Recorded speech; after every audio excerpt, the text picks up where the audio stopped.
All right, so welcome back to another episode of Fast Casual Nation, the podcast. Of course, as you guys all know, we talk about the latest trends and really kind of the innovators in the fast casual space. And with me today, I've got the CEO of Fazoli's, Carl Howard. Great to have you on the show today. Thanks for having me on. Really appreciate it. Yeah. So, Carl, we, obviously you've been in the space for quite some time. Fazoli's one of the few Italian fast casual chains that have really excelled. I'd love to learn a little bit more about where Fazoli's is today and a little bit about your background. Sure. So I've been actually with Fazoli's for 11 and a half years. So it's in my blood. I got marinara in my blood. We're a Lexington, Kentucky-based chain. We have roughly 220 locations. We have 10 locations under construction. So we're starting to grow again, which is fantastic.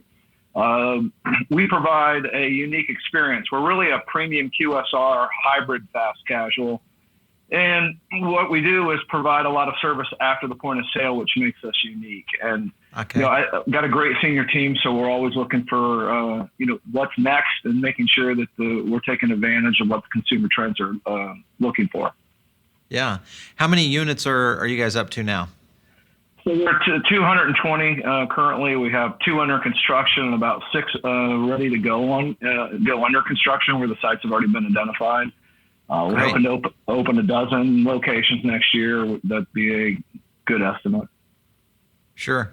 So on today's show, we're talking about the 2020 trends in fast casual, and this is a series. So we're trying to bring in several CEOs to talk about kind of the year and what they see going forward in the fast casual space. I'd love to kind of touch on a few points with you. Since you guys are a 200 plus concept, what are you seeing in terms of real estate? We are seeing, companies like Chipotle and others who are starting to create hybrid models with drive-through or pickup windows. What are your thoughts on this whole trend moving forward in 2020? Yeah, so real estate's becoming more scarce and tough to find. So you sometimes have to be almost 2 years out on a development project if you want to go into a new development. For Fazoli's, we've actually scaled down our prototype from 3,300 square feet, offering a 2,500 square foot prototype as well. And we're actually working on a double drive-through currently. So we're looking for stores right now in central Ohio, particularly the Dayton market, all through Georgia, all through Florida, partly Tennessee, some South Carolina. So we're actively out there looking for locations. But it's tough. It's not just easy to walk up and find a prime piece of real estate available. Yeah, that's always been kind of one of the big challenges, I think, of fast casual growth is obviously getting the prime A spots. When you look at we talked to a lot of executives here recently. Andre Venner, who is the CEO and founder over at Doghouse, he was talking more about taking his brand in the direction of ghost kitchens. What are your thoughts about a fast casual concept doing something like that? Well, there's quite a few out there doing it. So, it's already exists. There's a chain in Columbus, Ohio that has their businesses out of extra warehouse space at L Brands, for example, where they have all the warehouses that they don't need anymore. They're operating a ghost kitchen. For casual theme dining, fast casual, QSR brands, it really depends on your space and capacity. So, for us, it's something that we're seriously considering. To say that we haven't tested a ghost restaurant would not be an honest statement. So I think it's a real opportunity. I think you'll see it become more common. Yeah, absolutely. And there are some trends going this direction, obviously, with the demand from consumers going for more on-demand delivery. Obviously, we've talked to several chains that have really amped up their digital presence, trying to move their brand into more away from the four walls, doing much like what you guys are doing in terms of shrinking your real estate footprints a little. Does that account for online and takeout ordering as a potential incremental lift when you start bringing down your footprint size like what you guys are doing? Yeah, so we've seen a rapid change over the course of the last decade and really how the consumer's using our brand. When I started with the brand, we were 60% dine-in and 40% all other drive-through, carry-out, catering. Okay. Today, it's almost a complete switch, 60% off-premise and 40% dine-in. So it does create additional space. It allows you to scale your prototype down a little bit. But we're also finding that, that we really have some space in the back of our house to utilize as well. And that's some of the things that we're looking at as it relates to ghost restaurants. But back to the technology piece, I've been saying for years, we're living now in an on-demand economy. I haven't stepped foot in a mall in years. Don't need to. I can order everything I want online, whether it's super high-end or a box of staples. So, you're seeing the consumer get used to going online, putting their credit card information, don't care, here's my email address, here's where I live, here's my credit card, and just ordering online. And we're living in a stay-at-home economy, and you really can see it everywhere. So obviously it's had a major impact on retail, but it's really changed the way restaurants operate as well, as more and more business moves to off-premise versus traditional dine-in. Right. Yeah, absolutely. So, okay. So we've talked a little bit about ghost kitchens, kind of this evolution of the digital consumer. Let's talk more on the culinary side now and talk about some plant-based trends. Obviously, we've seen some fairly significant lifts in obvious plant-based companies that have entered into the market. Your thoughts on plant-based products coming into the market and brands starting to add these to their menus? Yes, I think you've been seeing it for the last couple of years in the grocery store and retail. So you go through and see Gardein and all of their product line and many other. Sure. I mean, it's actually getting some good shelf space in grocery stores, and people are looking for that, whether they're vegetarian or flexitarian. They're looking for more options that taste good than your old traditional veggie burger or baked black bean burger. So, right. We started to look at it and started to notice, and, our friends over at Burger King did a fantastic job with the rollout of the Impossible Whopper and really did all the work for us as far as educating the consumer in the entire country on what this product is. Well, if you've noticed their success with this product, it was obviously something that I felt like that we needed to jump into sooner rather than later. Mm-hmm. So we went to work probably 6 months ago working with Impossible to get their burger product where it's broken down into a crumble so we could, make our own meat sauce, Impossible meat sauce. Right. Yeah. So that's good. And so you believe that the trend of plant-based is here to stay. Consumers are going to continue to move in that direction? Yeah, I think for multiple reasons. So not only are more people, trying to eat less meat. I mean, there's a large group of people that are trying to eat less carbs. But, in general, I mean, there is a group out there of vegetarians, flexitarians, vegans that are looking for alternative products, and they want it to taste good. And, the thing about Impossible, when you try our meat sauce that we have today next to the Impossible meat sauce, it will blow you away. You won't be able to tell the difference. So I did a blind taste study with our CFO who eats meat sauce about 4 days a week. And I put 2 bowls in front of him, one of each. He couldn't tell the difference. It is so good. I mean, we were just really impressed with how the product came out. Yeah, and I think that's the key with any of these plant-based products is being able to maintain that flavor profile and still give the consumer, especially if they're not a plant-based eater, because that's when you can start winning on the rest of the population. Data we've got is plant-based and veganism still around 6 to 8% of the population, so a very small amount when you look at the overall consumer set. All right, so moving into plant-based development, are you guys looking at maybe taking more products on in terms of your menu layout around plant-based? So just this week and during our food tasting, I had plant-based lasagna. So it was an Impossible lasagna. Absolutely fantastic. Need to work through some logistics to make it all happen, but it's ready to go into test once we can just work through the supply chain. We tried some plant-based chickens. I think they need a little bit of work and a little bit of tweaking, which we're going to go back to the drawing board on. And we've actually developed our own plant-based meatball using the Impossible crumble and our different binding ingredients inside our restaurants to make our own meatball. And I mean, again, another product that is just killer. So it gives us a lot of opportunities. And we are also concurrently testing zoodles in another market in Evansville. So, I mean, there's a potential where we could combine the two and really hit on that trend or, that group of people and individuals who are just really looking to eat differently. Yeah, absolutely. Carl, so this past week we saw some recent news with Zoom Pizza, a concept out of the West Coast. Essentially, an AI and robotic. I'm sure you know all about these. What your thoughts on that? Because they had a massive layoff of people. The technology costs, the investment rounds started to dry up for them. Do you see that coming back into the delivery system down the road, or were they just too early? What are your thoughts?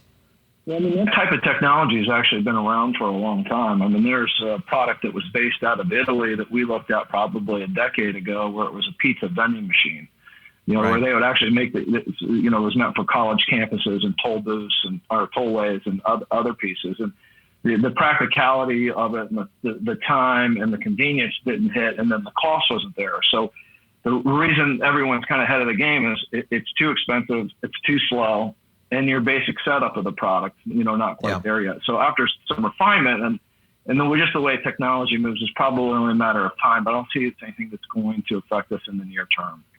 Yeah.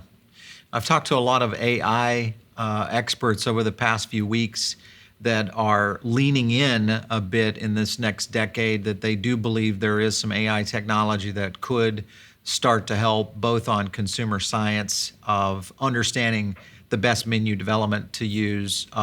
Obviously, some of the AI technology we've seen with McDonald's and their acquisition of the drive-through company. There are some movements in that. What are your thoughts when you look at fast casual, the segment? For the most part, over the past 2 decades, most of the players have been fairly well advanced in technology. But in the past maybe 5 years, it seems like the entire industry, whether it's QSR, casual dining, even fine dining, everybody's kind of come to the same place. Do you feel that brands that can start to differentiate in technology can be the ones really accelerating into the future down the road?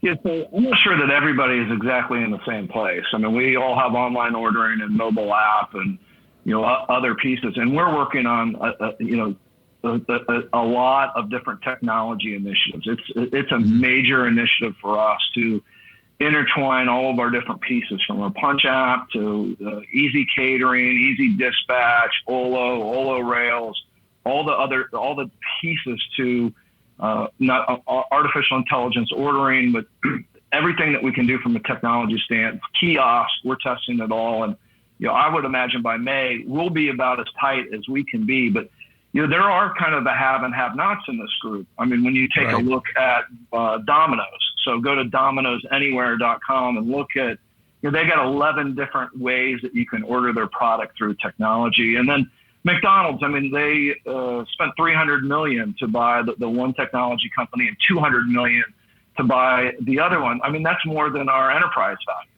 So it's really hard for an organization for us to keep up and to go where McDonald's wants to go. So where McDonald's already is, and I would say that they are absolutely the leader. I mean, they already have an entire if then now what program, and now they're going to add it to the drive-through. And so they know in their markets, and I've seen it live because this is where I aspire to be. I've seen it live to where in New Jersey it's snowing, and they've got 500 different apps for each location going out for 50-cent lattes. And they just have that ability, and it all works around the weather. I mean, there's no one that's sitting there behind the desk following weather in New Jersey. It is just all done through technology. It's just fantastic. Yeah, definitely a great trend to be on the forefront. I think as we watch fast casual concepts develop over the year and into this next decade, it is going to be interesting to see some of the breakthroughs that these brands can make. Your thoughts, if you had to pick some winners just in different categories, and you look at fast casual in general, are there any categories you feel that are doing well or could really kind of become champions here in 2020? Whether it's the burger space, healthy concepts, Fresh Max, any of those? Yeah, you're seeing a lot more of healthy concept and salad concepts out there. So, I think you'll continue to see that, especially as the population changes their eating behaviors. But I don't think that you're going to see anybody come up and sneak up on you and say, where did they come from? So, Again, I think of the leader group out there that is going to continue to grow and excel. Chick-fil-A. I mean, they do just about everything perfect, and they deserve what they receive. So, I don't see somebody coming up in the chicken sandwich category and just taking their business, or chicken category. Sure. And Popeye's doing a great job. There's several others out there, but I don't see a really quick trend to where everybody all of a sudden is popping up plant-based, QSR or fast casual or inline spaces to serve their product. Now, it'll happen gradually. It's happening now. I just don't think it's going to be a major trend that you're going to see in the near term. Yeah. What are your thoughts on the pizza category? Obviously, fast casual had a proliferation of pizza concepts that came out of the gate really strong and hard. We've seen a lot of those closing units and starting to peel back their operations. Where do you think the state of pizza fast casual is today? Yeah, it reminds me of the yogurt business. I mean, 10 years ago, there's yogurt places popping up all over the place. Right. And one on top of each other. And, they ended up saturating the market. And, a few of them came out, but not many of them lasted. So those pizza groups, and I won't mention them by name, that fit in the fast casual space, there's a few of them that provide a tremendous product. But again, my question for you is, who has the time to go through that whole process, especially if it's a successful unit? I'm not waiting in line for 20 minutes and then going through and building my pizza and then waiting for it to come out. I just don't have that much time. And neither does the American consumer, because we're working 24 hours a day, it seems like. Everybody is wired and online. I mean, the only time we're not working is when we're sleeping. Our brain is pretty much, working then. So, the last thing we want to do is burn time. It's our most precious commodity that I think Americans would love to have more time. Last thing I want to do is stand in line and build a pizza. So I think that has something to do with it. Again, I'm not taking away anything from the category, and there's some awesome brands out there, but they certainly oversaturated the market, and it'll be interesting to see how they evolve over the course of the next 5 to 10 years. Yeah, I think there's going to be a couple of winners because the space is overcrowded right now.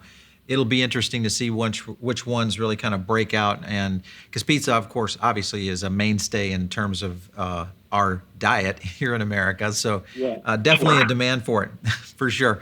Carl, what's on the future for Fazoli's? Where are you guys going to be in the next decade? Yeah, so you're going to continue to see Fazoli's grow. We will be a brand that actually sneaks up on people. Because what we do is nearly unique. The fact that we're able to provide a really high quality product, no one can do what we do at a $7.50 price point. And we're really not in the position where we have to take pricing in order to keep our costs in line. So got a great senior team. So where do we go? Where do you see us? I think you see us really start to develop through the Midwest and South, and really start to be a larger regional brand from the state of Ohio all the way down to the state of Florida, as far west actually as Texas. So, we got a good population of restaurants there. You'll see a small brand that has done a tremendous job on technology. So I think in 5 months or 6 months, we'll be able to share some more of what we're doing on the technology front. I'm really excited. We've got a really strong technology organization that we've put together and built. We've been bringing in talent for the last couple of years. I mean, we've got top people that have come from Outback and Domino's. We're investing in technology. We feel it's extremely important. And then in the short term, we're remodeling all of our existing locations, company and franchise. The goal is to have those completed in the next 2 years. We're rolling out kiosks in all company restaurants. The use of kiosk has been absolutely incredible, and I actually look forward to the day where we can be 100% kiosk and cash free for multiple reasons. But you'll see a brand that grows, continues to evolve with food quality, takes advantage and leverages IT, and be aggressive. I mean, we are a scrappy little company. Great. Well, good to hear. Great to see you, Carl. Thanks so much for stopping in on the podcast today. I love it. Thanks for having me, and thank you very much. Yeah, we'll definitely have you back on when later in the year, because we are doing some tech pieces. So I'd love to hear your progress as you guys go forward. Yeah, I would enjoy that. And I think what we are doing in the next 5 or 6 months, and we'll have it complete. You'll be like, wow, I'm surprised a small brand's able to execute that. Yeah, excellent. All right, so for you guys listening in on a podcast, make sure and subscribe on iTunes. You can catch us over on Spotify or wherever you listen to your podcast. You can also check this show out over on YouTube. And if you are a YouTube user, make sure and subscribe to Foodable TV's YouTube channel. You'll get more content just like this as well. You can always catch this show over on foodabletv.com. And if you have a great idea or a senior executive that you think would be a great interview right here on the podcast, shoot me an email to producer@foodabletv.com. We'll catch you next time right here on Fast Casual Nation.